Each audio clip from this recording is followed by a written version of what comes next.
As I said at the beginning, I'm really exhausted. I was sleeping at 2 and waking up at 4:30. And I have all the homilies this weekend. But the Spirit Himself will speak to us. We are familiar with the gospel story, the story of two sisters, Martha and Mary. And St. Luke wants to present to us a special message. And the focus today is the lesson which the story of Martha and Mary have is that we must not let the affairs of this life, innocent though they may be in themselves, prevent us from attending to the one affairs that really matters, that is our future life. We are to sit at the feet of Jesus by making time for Him in our daily prayer. That is the most important thing that we are called to do, to be at the feet of Jesus, listening to Him. The story of Martha, who was busy, is our stories too. Our sympathies are probably with Martha because almost all of us have been there, hurried, busy about many things, and anxious and upset, as Jesus would put it. We have all been there. We receive visitors, and we would like to present the best that we have to these visitors of ours. But Martha was doing something good, which all of us here have been doing, the good things.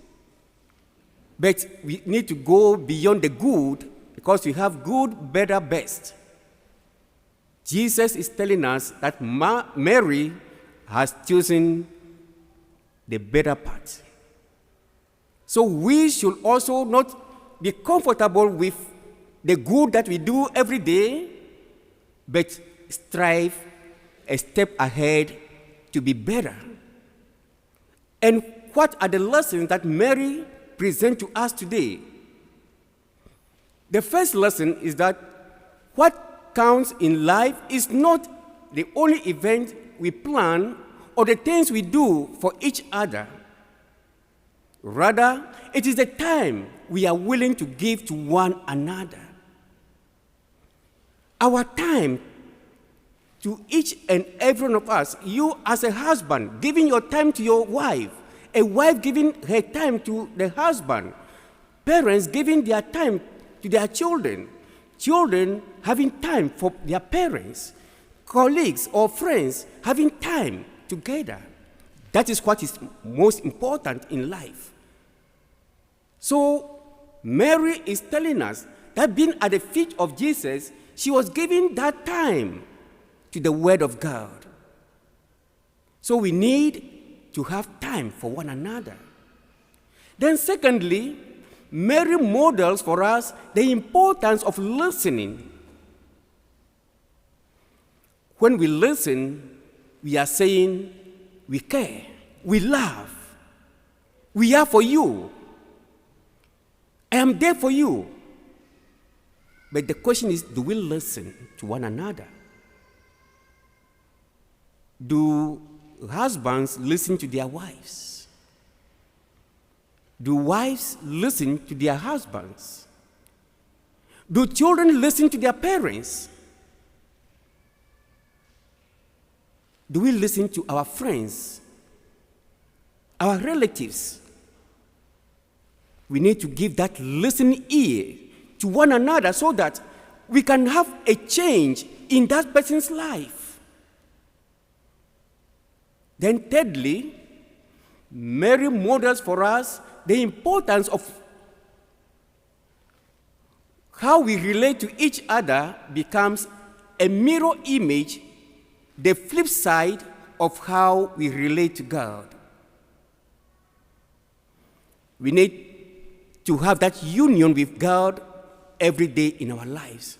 That is why it is good for us to come and have that quiet time with God privately here in the church. Jesus is in the tabernacle waiting for us, not only coming to pray, but to listen to God, to be with Him.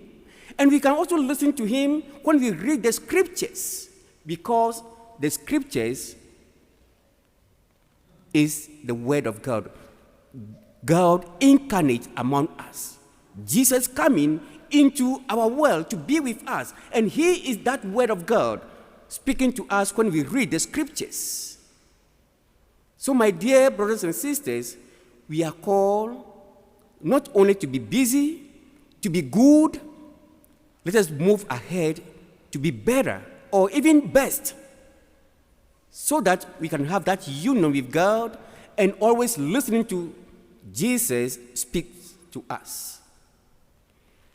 We can probably see traces of both Martha and Mary in ourselves. But do we clearly see what Jesus meant when He said, Mary has chosen the better part? We need to be at the feet of Jesus. Listen to Him. And let's listen to one another. Let's have time for one another. Let us always read the scriptures, and the Lord Himself will be our guide in life.